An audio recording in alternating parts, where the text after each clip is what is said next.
What's up, everybody? It's Gary Vaynerchuk, and there is one thing I know. Leaders create leaders.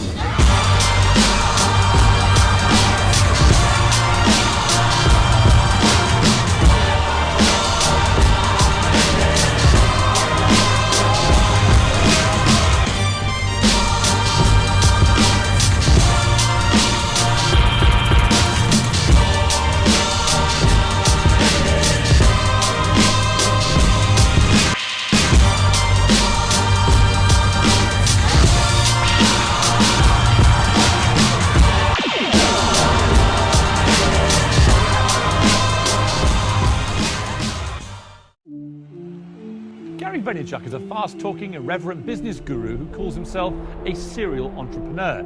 So his name is Gary Vaynerchuk, and what he did is he trained me how to train my palate. My next guest is the host of Wine Library TV, a very popular video blog. It's been featured in the Wall Street Journal and Time Magazine. Please welcome Gary Vaynerchuk. Everybody give it up for Gary Vaynerchuk! Let's fucking provide value right the fuck now. Please don't bullshit me when you give a fuckload of value up front. You guilt people into buying shit. I'm giving 3 cents here, motherfuckers. Every person in this room, including me, who fancies himself of knowing where things are going, is grossly underestimating the culture shift that we're living through. You need to bet on your strengths and don't give a fuck about what you suck at. College is the racket. Other than the jobs, lawyers, doctors, I know the cliche shit. You're not watching this for lawyer shit. I want the sweat and the pain. It's the process. I want the work. I don't want the stuff. I don't give a fuck what anybody says about me because I trust my intuition. I'm gonna build the biggest, best agency of all time in your fucking mouth. If you want this, if you want bling bling, if you want to buy the jets, if you want to do shit, work. That's how you get it. You are 100% in charge of your life. Stop fucking bitching. I'm very driven by the climb, but the game is my drug. The process, the climb, that is the drug that drives me. That is my oxygen.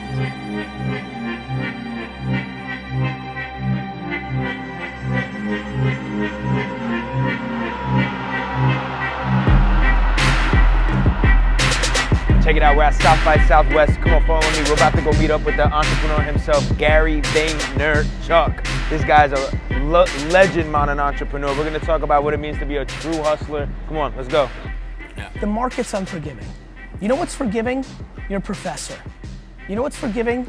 Your private school that wants you to go to a big time school because it's good for their data. And if they graduate kids that go to Harvard, that's good for them. You know what's forgiving? Your parents. You know what's forgiving? Everything but one thing, the market. The market doesn't give a fuck where you came from. The market didn't care that Mark Zuckerberg's dad was a dentist. So we're gonna talk to him a little bit about VaynerMedia, how he went from start to 600 plus and continuing to scale. We took that 80K, we took another 150K from another deal I made with a small up-and-coming energy drink company, and we parlayed that 230 into covering the overhead of the first 5 employees. And then somewhere along the line, before the end of the year, I landed $1 million deal with Pepsi. And that started it. Once you had Pepsi, I landed the NHL very early on too. Then we got Campbell's. Talk about what it means to be a real entrepreneur. The reason I've been getting louder about this issue is I do think shit's about to hit the fan. I think capital is about to dry up. Yeah. And I think a lot of people that build companies that are just based on raising the next fund are in deep shit. Purging all these entrepreneurs out there. Actually creating revenue and running a profitable business is a good strategy for business. Like, where are we? Like, where are we now where people think users or visits or time on site is the proxy to a successful business? They are indicators to allow you to make money. Right. And right now, most people are not making money. Most people are raising money, trying not to burn it, or let me phrase, they're burning it and hoping that they make it to the next round. People don't really know what it takes. You know, it's a day in and day out type of lifestyle, you know, it's not gonna happen overnight. Gary proves that, you gotta put it in the grind. I don't begrudge anybody that wants a Lambo or a BMW or a Rolex. It's just interesting to me how much I don't. Yeah. Like, to me, the only good thing about entrepreneurship is not the money, it's not the stuff, it's the game. Yeah. Like, to me, The only other thing I could have been in life was an athlete because I'm a competition junkie. I wanted to be nothing. I don't want to win because I want a private jet. I want to win because I want to look everybody in the face and be like, I beat you. I beat you in business. Like that to me drives the shit out of me. That's what I love about him. That's how I relate to him. We're gonna talk a little bit about his inspiration with his book, the Ask Gary V book. Like I know that my only vulnerability in life, only, is that I become bitter at 70 and 80 if I don't clearly become the best. And what is the best, right? Right. I was just gonna go into yeah, right. and what the best for me really, I think is, and I've watched how you've reacted to me over the last 3 or 4 months as we've gotten to know each other, and you have a big success under your wing, which is a lot more fun than somebody who wants to be a 20-year-old life coach and looks up to me. And I see it from other people, and it's been happening, it's just starting to happen, where people that are unbelievably successful, or in the case of a couple people I'm thinking about right now, more successful on paper than I am. Somebody took a big time job, the most coveted job in venture. And he texted me and he said, you telling me that I was great at this game gave me the platform to make this move. Thank you. Private text 101. Let's talk about social media. Let's talk about South by Southwest, what it means to be ahead of the game with media, social media. Even though the economy is gonna go through what it's gonna go through, and even though money's gonna dry up, the next Snapchat, the next Uber, the next Airbnb, the next Slack is being built right now, probably with 2 girls downstairs in the lobby coding while they're at South by. I mean, like, you know, there is a shitload of bullshit, fake ass, no skilled entrepreneurs, wannabes who are gonna get crushed. But there's still 1% to 3% that are gonna build some of the biggest businesses in the world. He's also from Jersey, I'm from Jersey, totally relate to him. Jets fan, Knicks fan, relate to him. College was the best thing that happened to me in a very, very, very different way. I went to Mount Ida College. College made me tough. You know, I was a pushover. Like I was soft, I was a mama's boy. I wasn't hard. Like, and it was a really rough school. It was really ghetto. It was 90%, 85% minority. And the white kids were tougher than the rest. And I was, I would probably say I'm the softest kid that walked on campus that year, softest. And what it did was, you know, I learned how to play CeeLo, and I learned how to play spades, and I learned how to drink out of a 40, and I learned hip hop culture, and I learned how to play basketball, and I learned how to sleep with my wallet on me, and I learned how to have eyes behind my back, and I learned racism because the first 3 times I went to the mall with my buddies in their car and they drove, we got pulled over by the cops, and I learned that everybody's the same deep down, and I learned how to love unconditionally of people that don't come from places that I come from. Talk about his mentors growing up. You know, you guys know my mom and dad were big mentors for me. I think it's the same for him from what I read in his book. It made me realize what's happening here, which is what my mother did for me is a big factor. My dad taught me that. I say that all the time, you've heard it, right? My dad, for my dad's toughness, my word saved my ass. Yep, you said that, yeah. Because you're a charismatic guy, a lot of people in the space, like when you have that, you have manipulation power. You can go bad very quickly. Yeah. And my dad, you know, it's funny, I give my mom like 90% of the stuff and my dad 10, but the funny part is, it's probably 50-50 because if my dad didn't give me that, I would have went too far the other way and I would have been somebody that I don't respect. And so, that's a big deal. But what my mom did was she gave me so much self-esteem, so much confidence, you can do it, you got it, that I feel guilty that I had that, and weirdly, subconsciously, I'm starting to realize I'm trying to give that to the world, what my mom gave to me.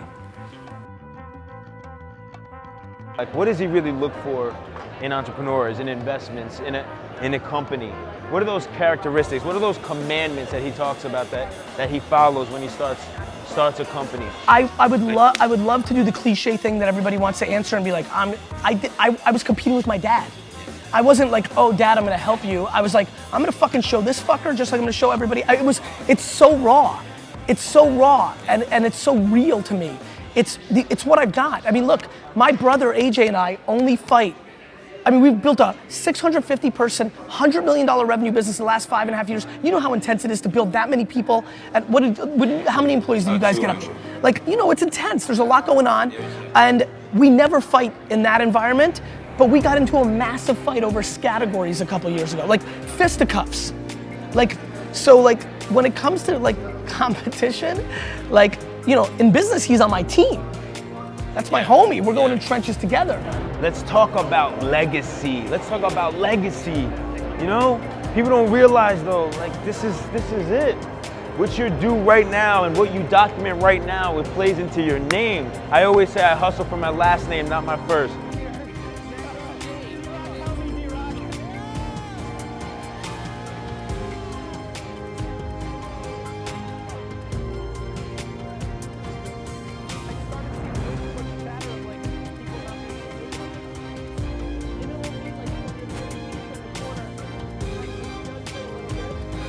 I've grown up now in this space. This is my 10th or 9th South by.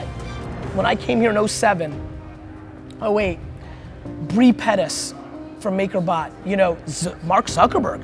Mark Zuckerberg, when he gave his talk in 08, asked me to introduce him to Kevin Rose, the founder of Dig. Think about how different the world is, right? Tony Hsieh, Chris Sacca, who's one of the most successful investors of all time, Scott Belsky, you know, a lot of guys, Travis, a lot of guys that I used to come here with and room with and homie with and do this with, they've gone on to become billionaires. And I'm the most competitive. And I've got to tell you, I don't begrudge them at all. I go completely the other way. I'm so happy for them. Ferris, all these guys. I'm so happy. You're focusing on competition with yourself? No, I feel competitive with them. Okay. But here's how I break it down. I want to build the biggest building in town. The biggest. The one. The biggest. But I don't want to do it by tearing down everybody else's buildings. Right. I want to do it by just building the biggest. And if I can't, because they could, then they won. Yeah. Then they deserve it. That's meritocracy. That's capitalism. That's entrepreneurship. And that's important. Yeah. Because when you're competitive, I hear people chirping. I'm at these dinners. People always trying to drag people down without knowing. They're just jealous and envious. I agree. I'm not. I'm proud of them. Yeah. I'm happy for them. As long as you made your money. Now, if you're making your money teaching people how to make money when you never made money in any other way besides teaching people how to make money, then fuck you. Yeah. But if you built an actual business, respect. Check it out, we're at South by Southwest 2016. Millions from all over the country, the world really have come to Austin. Streets are shut down. Today we spent some time with Gary Vee, met up with a bunch of startups and founders, heard their pitches. It was really dope, but I gotta say, at the end of the day, it's not what you do at the conference, it's what you do back at the office, back at the house, the basement, the garage, wherever it is, to build that quality product. Get those first customers, get those first users, get your pitch down, get your team right, get those first sales, and then come to a conference like this and you can raise millions. We've seen companies raise tons of millions, but I've also come across some founders that don't have their shit together, you know, and they're just here because of the scene or the party. You know what? And that's the type of shit that you don't want to be a part of. If you want to come here, you want to come here and execute. You want to come here and get the right meetings. You want to be here, get educated by the right people, and have it together. This was sick though, I gotta admit. South by Southwest 2016, Leaders Create Leaders.